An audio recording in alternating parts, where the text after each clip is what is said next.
Hi పిల్లలు, అందరూ బాగున్నారా? ఇంతవరకు మనం పార్ట్ 7 పాటలు నేర్చుకున్నాం. ఈరోజు 8వ పాటలోకి వచ్చాము. పార్ట్ 8లో వచ్చాము. ఈ పార్ట్ 8లో మీకు ఎస్టిమేషన్, ESTIMATION, ఎస్టిమేషన్ అండ్ దీని అండ్ అని చదువుతారు. అండ్ అంటే మరియు అని, ROUNDING, rounding, OFF, of, rounding off, estimation and rounding off. వీటి గురించి నేర్పుతాను. అసలు ఏంటి ఎస్టిమేషన్, రౌండింగ్ ఆఫ్ అంటే? ఇవి ఏంటో అర్థమయ్యే ముందు మిమ్మల్ని ఒక ప్రశ్న అడుగుతాను. అందరూ సిద్ధంగా ఉన్నారా? ఇప్పుడు మీ ఇంట్లో ఎన్ని కేజీలు బియ్యం ఉన్నాయో చెప్పగలరా? మన ఇంట్లో వంటగదిలో అమ్మ బియ్యం డబ్బాలో బియ్యం వేస్తుంది కదా, ఆ బియ్యం ఎన్ని కేజీలు ఉన్నాయో చెప్పగలరా? చెప్పండి. సుమారుగా 7 కేజీలు. వీడు అంటున్నాడు మా ఇంట్లో 7 కేజీలు బియ్యం ఉన్నాయండి అంటున్నాడు. ఓకే, నువ్వు చెప్పు. 10 కేజీలు. ఓకే, 10 కేజీలు అంట. వీళ్ళ ఇంట్లో 10 కేజీలు అంట. నువ్వు చెప్పు. 15 కేజీలు. 15 కేజీలు అంట. అయితే మీరు చెప్పింది నిజమా అబద్ధమో తెలుసుకోవడానికి ఇప్పుడు నేను మీ ఇంటికి వస్తాను. వచ్చి మీ ఇంట్లో ఉన్న బియ్యాన్ని నేను కొలుస్తాను. నువ్వెంత చెప్పావు? 7 కేజీలు. అంటే నేను ఇప్పుడు బియ్యాన్ని కొలిచినప్పుడు నాకు కరెక్ట్గా 7 కేజీలు ఉందా? లేకపోతే తప్పు చెప్పినట్టు. ఏంటి? ఓ, అంటే వీడు కరెక్ట్గా చెప్పలేదంట, ఏదో అంచనాగా చెప్పాడట. ఓహో, నువ్వు కూడా అంచనాగానే చెప్పావా? Okay, good. అంచనా. నువ్వు కూడా అంచనాగానే చెప్పావా, లేకపోతే ఇంటికి వెళ్ళి కొలిచి మరి చెప్పావా? గుడ్. తను కూడా అంచనాగానే చెప్పాడు. తనేమో 7 అన్నాడు, అతనేమో 10 అన్నాడు, వీడేమో 15 అన్నాడు కదా. ఇవన్నీ ఎగ్జాక్ట్గా అంటే కరెక్ట్గా తూచి మరీ చెప్పారా, ఏదో అంచనాగా చెప్పారా? ఏంటి? అంచనా. వెరీ గుడ్, అంచనా చెప్పారు కదా. ఈ అంచనా అండాన్ని ఇంగ్లీష్లో ఎస్టిమేషన్ అంటారు. ఇంగ్లీష్లో ఏమంటారు? ఎస్టిమేషన్, అంచనా వేయటం. ఈ ఎస్టిమేషన్ అంటే అంచనా వేసి చెప్పాడు. వాడు ఇంటికి వెళ్ళి బియ్యం తూయలే, వీడు ఇంటికి వెళ్ళి బియ్యం తూయలే, వీడు కూడా ఇంటికి వెళ్ళి బియ్యం తూయలే, ఒక అంచనాగా చెప్పాడు. దీన్ని ఎస్టిమేషన్ అంటారు. ఇది చెప్పడం కోసం వీడు ఉపయోగించగలిగే పదాలు ఇవి. కరెక్ట్గా ఉన్నాయని చెప్పాడా? ఏదో నియర్లీ అంటే దగ్గరగా ఒక 7 కేజీలు ఉండొచ్చండి, దగ్గరగా 7 కేజీలు ఉండొచ్చండి అన్నాడు వాడు. అంటే దాన్ని ఇంగ్లీష్లో నియర్లీ, NEARLY, నియర్లీ. నియర్లీ అంటే కరెక్ట్ అయింది కాదు, ఏదో అంచనాగా దగ్గర ఇన్ని కేజీలు ఉన్నాయి అని చెప్పడం నియర్లీ. ఇంకా వాడైతే ఏం చెప్పాడు? 10 కేజీస్ అన్నాడు. దానికి అప్రాక్సిమేట్లీ అనే పదం వాడచ్చు. ఏదైనా పదం నియర్లీ అనేది వాడచ్చు, అప్రాక్సిమేట్లీ అంటే సుమారుగా. ఇదైతే దగ్గరగా, అప్రాక్సిమేట్లీ అంటే సుమారుగా. APPROXIMATE. ఇది కూడా ఖచ్చితంగా కొలిచి చెప్పింది కాదు, ఏదో అప్రాక్సిమేట్లీ 10 కేజీస్ ఉన్నాయని చెప్పాడు. నియర్లీ 10 కేజీస్ ఉన్నాయని చెప్పచ్చు. ఇంకో పదం కూడా ఉంది దానికి. ఏంటి ఆ పదము? రఫ్లీ, ROUGHLY, రఫ్లీ, దగ్గర అంటే ఉండొచ్చు అండి సుమారుగా, రఫ్లీగా అంటారు కదా. సో మనము ఊహించి చెప్పడం కోసం ఈ 3 పదాలు వాడతాం లెక్కలలో. గుర్తుపెట్టుకోండి. ఏంటా పదాలు? నియర్లీ, అప్రాక్సిమేట్లీ, రఫ్లీ. ఈ 3 పదాలు ఉపయోగిస్తున్నామంటే దాని అర్థం ఏంటంటే అవి ఖచ్చితమైనటువంటి కొలతలు కాదు, ఏదో సుమారుగా మనం ఊహించి చెప్తున్నాము అని అర్థం. ఓకేనా? మరి కరెక్ట్గా నువ్వు షావుకారు కొట్టుకు వెళ్ళి దాన్ని బియ్యం తీసి తూయించావు అనుకో, వీడి ఇంటి దగ్గర చెప్పిన 7 కేజీలు ఇంటి ఆ షావుకారు కొట్టు దగ్గర తీసుకెళ్ళి దగ్గరలో పెట్టి తూయించాడు అనుకోండి. తూయించినప్పుడు సుమారుగా ఒక 8 కేజీల 500 గ్రాములు వచ్చింది అనుకోండి ఎగ్జాక్ట్గా. అలా దాన్ని చెప్పడానికి ఎగ్జాక్ట్లీ అంటాం. EXACTL. ఎగ్జాక్ట్ అంటే కరెక్ట్గా తూచిన తర్వాత ఎంత వచ్చింది అని చెప్పడం కోసం ఎగ్జాక్ట్ కదా, అదే ఊహించి చెప్పలేదు కదా, తూచే కదా చెప్పాం. దీనికి మనం వాడే పదం ఎగ్జాక్ట్లీ. ఇప్పుడు మీకు తేడా తెలిసింది కదా. సుమారుగా మనం ఊహించి చెప్పడం కోసం ఉపయోగించే పదాలు 3 ఉన్నాయి. అదేంటి?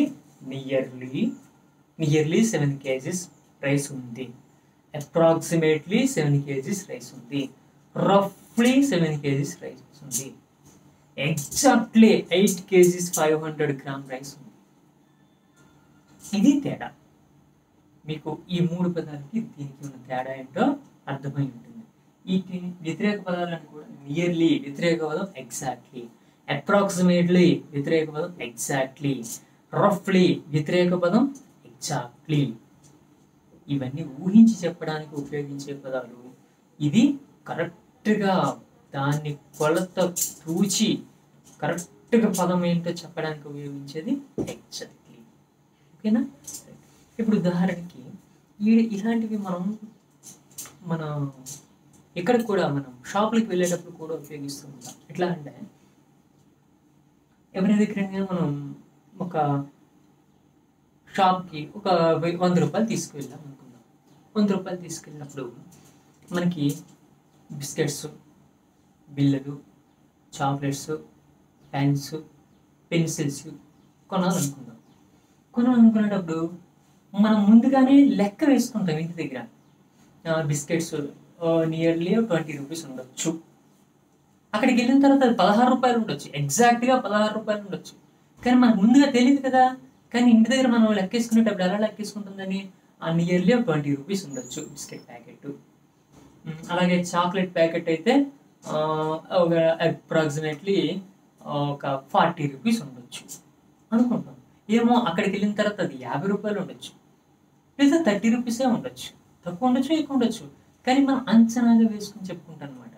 అలాగే పెన్నులు, ఒక్కొక్క పెన్ను సుమారుగా 10 రూపాయలు ఉండొచ్చు. ఏమో అక్కడికి వెళ్ళిన తర్వాత 15 రూపీస్ ఉండొచ్చు, లేదా 5 రూపీసే ఉండొచ్చు. ఓకేనా? సో మనము నిజ జీవితంలో ఈ పదాలను వాడుతూ ఉంటాం. సుమారుగా, దగ్గరగా, ఇంచుమించుగా అనే పదాలు వాడుతూ ఉంటాం. అదే ఇంగ్లీష్లో ఈ పదాలు. అదే మనం షాప్కి వెళ్ళిన తర్వాత మనకు రేట్స్ కరెక్ట్గా చెప్తారు. ఇంకో ఈ పెన్ను 9 రూపాయల 25 పైసలు పడుతుంది, లేదా ఖచ్చితంగా 10 రూపాయలు ఉన్నారనుకోండి, అది exactly 10 rupees. Biscuit packet 16 rupees, exactly 16 rupees. Chocolate packet 46 రూపాయల 75 పైసలు ఉన్నారనుకోండి, 46 రూపీస్ 75 పైసెస్ ఎగ్జాక్ట్లీ. అది ఎగ్జాక్ట్లీ వాల్యూ అనమాట. అంటే మన నిత్య జీవితంలో కూడా ఈ పదాలు వాడతాం, ఈ పదాలు వాడతాం. కాకపోతే ఇంతవరకు తెలుగులో వాడుతున్నాం, ఇక నుంచి ఇంగ్లీష్లో వాడడానికి ప్రయత్నం చేద్దాం. ఈ 3 పదాలు ప్లస్ ఇదొక పదం, ఈ 4 పదాలు మీకు అర్థమైనాయి కదా. ఈ 4 పదాలు అర్థమయ్యాయి కాబట్టి ఎస్టిమేషన్ అంటే ఏంటో మీకు అర్థమైంది. ఎస్టిమేషన్ అంటే ఇవి: నియర్లీ అంటే దగ్గరగా, అప్రాక్సిమేట్లీ అండ్ రఫ్లీ. ఈ 3 పదాలను ఉపయోగించి చెప్పడమే ఎస్టిమేషన్. అంటే అంచనా వేసి చెప్పడం. అంచనా వేసి చెప్పడానికి ఉపయోగించే పదాలు ఈ 3. కరెక్ట్గా చెప్పడానికి ఎగ్జాక్ట్లీ. ఇప్పుడు మనం ఈ నియర్లీ, అప్రాక్సిమేట్లీ, రఫ్లీ అనే వాటితో ప్రయోగాలు చేస్తాం. ఓకేనా? ఇప్పుడు దీనికి ఎలా ప్రయోగాలు చేస్తాము, ఈ ఎస్టిమేషన్ చేయడానికి ఉపయోగపడేది ఏంటి అనేది ఇప్పుడు నేను మీకు చెప్పబోతున్నాను. జాగ్రత్తగా చూడండి. రైట్, ఇంతవరకు మనం ఎస్టిమేషన్ అంటే ఏంటో చెప్పుకున్నాం. ఇప్పుడు రౌండింగ్ ఆఫ్ అంటే ఏంటో చెప్తాను. రౌండింగ్ ఆఫ్ అంటే ఏంటంటే దానికి దగ్గరలో ఉన్నటువంటి 10లకు కానీ, 100లకు కానీ, 10కి కానీ, 100కి కానీ ఊహించి చెప్పడానికి రౌండింగ్ ఆఫ్ అంటారు. ఇందుకు ఏంటి 10s ఏంటి, 100s ఏంటి అనేది ఒకసారి మీకు పరిచయం చేస్తాను. మీ అందరికీ నంబర్ లైన్ తెలిసే ఉంటుంది. నంబర్ లైన్ అంటే ఏంటంటే ఒక లైన్ 0 నుంచి స్టార్ట్ అయ్యి 1 2 3 4 5 6 7 8 9 10 ఇక్కడి నుంచి ఇక్కడికి మీ స్కేల్ మీద చూసే ఉంటారు. ఇట్లాంటివి 0 to 1, తర్వాత 2, అలా మనం 0 to 10, తర్వాత మళ్ళీ 10 గీతలు తీసుకుందాం. 1 2 3 4 5 6 7 8 9 10 అంటే ఇది 20 అవుతుంది అనమాట. ఇది 10 కదా, మళ్ళీ 10 కలిపితే 20.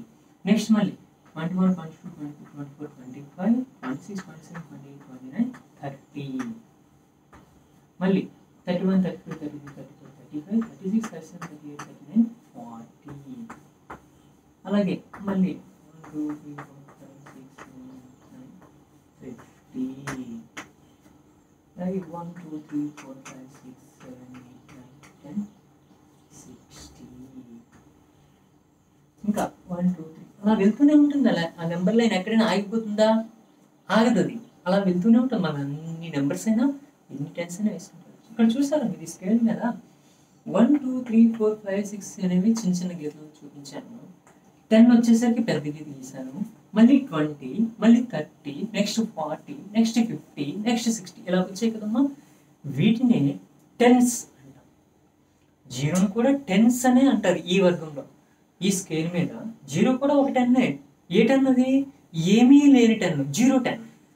ఇది 1 10, ఇది 2 10s, ఇది 3 10s, 4 10s, 5 10s, 6 10s ఇలా. ఇది ఏమీ లేని 10. అర్థమైంది కదా? ఇకపోతే టెన్స్ అంటే అర్థం ఏంటో ఇప్పుడు మీకు అర్థమై ఉంటుంది. టెన్స్ అనే పదానికి అర్థం ఏంటంటే ఏదైనా 10, 0 కానీ 10 కానీ 20, 30, 40, 50, 60, 70, 80, 90, 100. ఇది కూడా 10. 100 కూడా అంటే 10 మల్టిపుల్స్. 10వ ఎక్కం వచ్చు కదా మీకు. 10 మల్టిపుల్స్ అంటే 10వ ఎక్కంలో ఉన్నవన్నీ. 10 1 10, 10 2 20, 10 3 30. ఇంగ్లీష్లో అయితే 10 1s 10, 10 2s 20, 10 3s 30, 10 4s 40 అంటాం కదా. ఇలా 10th టేబుల్లో వచ్చిన ప్రతిదీ కూడా మనకి 10సే. 20 కూడా 10సే అంటాం. 30 కూడా 10సే అంటాం. 40 కూడా 10సే. 4 10s అనమాట. సో 10s అంటే మీకు అర్థమై ఉంటుంది కదా. రౌండింగ్ ఆఫ్ అంటే ఏంటి? దగ్గరలో ఉన్నటువంటి రౌండింగ్ ఆఫ్ టు 10s. ఎక్కడ ఎలా అడుగుతారంటే rounding off to nearest 10s, లేదంటే rounding off to nearest 100s. 100s అంటే అర్థం ఏంటి? ఏం లేదు. మళ్ళీ ఇలాంటి స్కేల్ ఒకటి తీసుకొని అది కూడా ఎక్కడి నుంచి 0 నుంచి స్టార్ట్ అవుతుంది. ఇప్పుడు ఇక్కడ నుంచి ఇక్కడ వరకు ఉండే భాగాన్ని మనం 10 భాగాలు చేసాం కదా. అదే భాగాన్ని మనం ఇక్కడి నుంచి ఇక్కడికి 100 చేసాం అనుకోండి. చిన్న చిన్న చిన్న చిన్న చిన్న చిన్న చిన్న చిన్న పార్ట్లు వస్తుంది. అంటే ఇది ఇక్కడ నుంచి ఇక్కడికి 100. అలాగే ఇక్కడ నుంచి ఇక్కడికి వెళ్ళేసరికి 200. నెక్స్ట్ ఇక్కడ నుంచి ఇక్కడికి వెళ్ళేసరికి 300. మళ్ళీ 100 పార్ట్స్ చేస్తే 400. మళ్ళీ 100 పార్ట్స్ చేస్తే 500. మళ్ళీ 100 పార్ట్స్ చేస్తే 600. మళ్ళీ 100 పార్ట్స్ చేస్తే 700, 800, 900 ఇలా వెళ్తూ ఉంటుంది కదా. ఇక్కడ స్కేల్ చూసారా మీరు? ఏంటంటున్నారు? స్టార్టింగ్ 0 ఉంది. నెక్స్ట్ 100, 200, 300, 400, 500 ఇవన్నీ 100 యొక్క మల్టిపుల్స్. 100 యొక్క మల్టిపుల్స్ అంటే 100 టేబుల్ వస్తాయి. 100 zeros 0, 100 ones 1, 100 ones 100, 100 twos 200, 100 threes 300, 100 fours 400, 100 fives 500. So ఇవి 100s. 200 కూడా 100సే, 300 కూడా 100s. అంటే 300s అంటే 300s ఉన్నాయని అర్థం. సో ఇవన్నీ కూడా 100సే, ఇవన్నీ కూడా 10s. మీకు అర్థమైందా? 10s అంటే ఏంటి, 100s అంటే ఏంటి అర్థమైంది కదా. 10s అంటే 0, 10, 20, 30, 40, 50, 60, 70, 80, 90, 20, 100, 110, 120 ఏమైనా అవ్వచ్చు. 10 తాలూకు మల్టిపుల్స్ అన్నీ అవ్వచ్చు. అందులో 100 కూడా ఉంటుంది. అలాగే 100s అంటే ఏంటి? 0 to 100, 0 నుంచి 100, 200, 300, 400, 500 ఇవి. 110 ఉందనుకోండి, అది 10sలోకి వెళ్తుందా 100sలోకి వెళ్తుందా? గుడ్. 110 అనేది 10sలోకి వెళ్తుంది. ఎందుకంటే అది 10s ఉంది అందులో.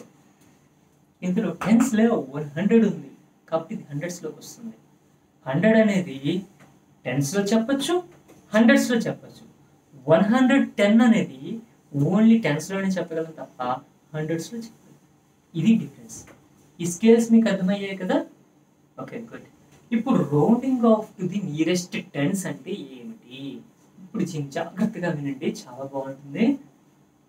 మీకు ఒక నెంబర్ నేను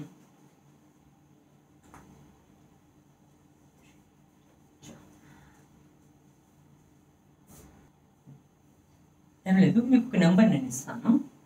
ఏంటంటే 34 డస్టర్ లేదు అందుకని సరే చదవలేదు అని చెప్పి 34 అనే ఒక నెంబర్ ఇచ్చాను.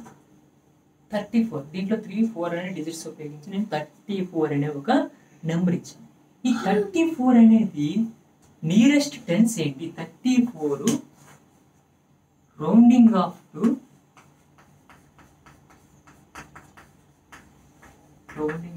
టు నియరెస్ట్ టెన్స్ అన్నారు అనుకోండి.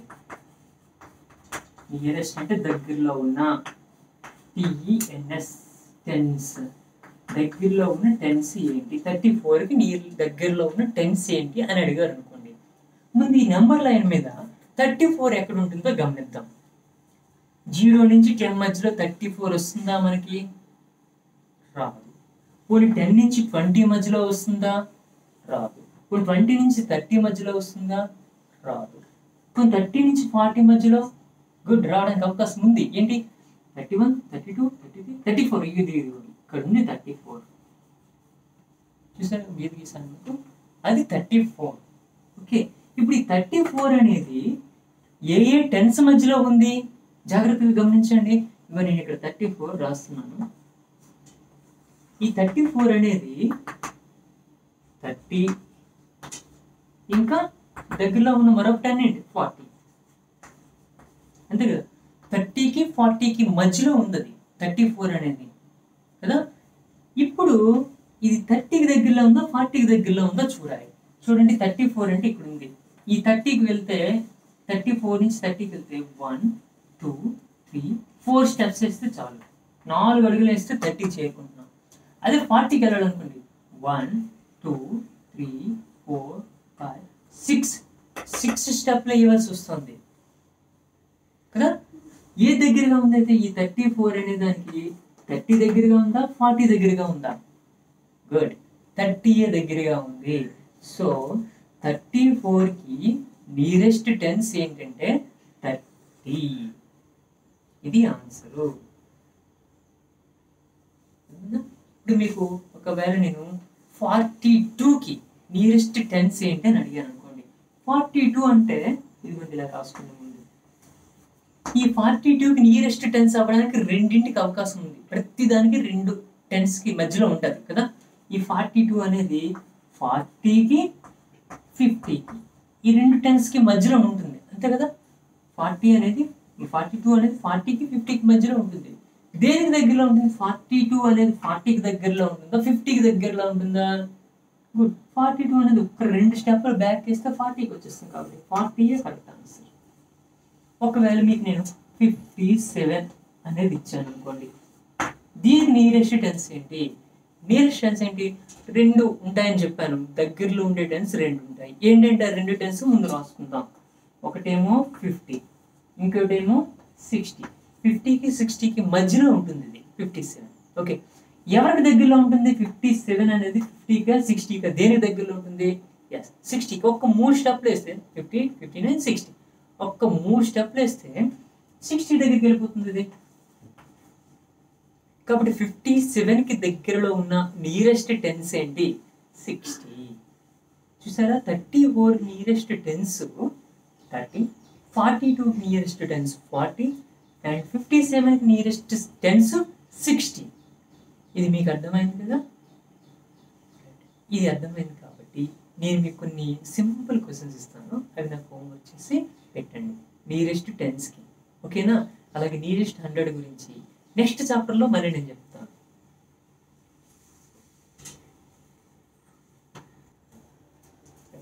ఇక్కడ హోంవర్క్లో చూడండి. Round off the following numbers to the nearest tens. అంటే ఈ కింద ఇచ్చినటువంటి నెంబర్స్ని మీరు నియరెస్ట్ టెన్స్కి రౌండ్ ఆఫ్ చేయండి, సవరించండి అని తెలుగులో అంటాము. రౌండ్ ఆఫ్ అనేది ఇంగ్లీష్లో అంటాం. రౌండ్ ఆఫ్ ఇది ఫస్ట్ దాని 39. మీరు చేసేటప్పుడు చాలా జాగ్రత్తగా నాకు ఎలా చేసి చూపెడతారంటే హోంవర్క్లో 39 అనేది ఏ టెన్స్ మధ్యలో ఉంటుందో 2 టెన్స్ రాసి అది ఏ టెన్కి దగ్గరలో ఉంటుందో దానికి రౌండ్ చుట్టి దానికి టిక్ మార్క్ పెట్టండి. కింద ఆన్సర్ అని మీరు ఏదైతే టిక్ మార్క్ పెట్టుకున్నారో ఆన్సర్ కూడా రాయండి. ఇలా మొత్తం 4 ఇచ్చాను మీకు. 39, 48, 52 అండ్ 64. ఈ 4కి కూడా మీరు కరెక్ట్గా ఆన్సర్స్ చేసి మరి నాకు వాట్సాప్లో పెట్టండి. నెక్స్ట్ మళ్ళీ ఇంకో క్లాస్లో కలుద్దాం.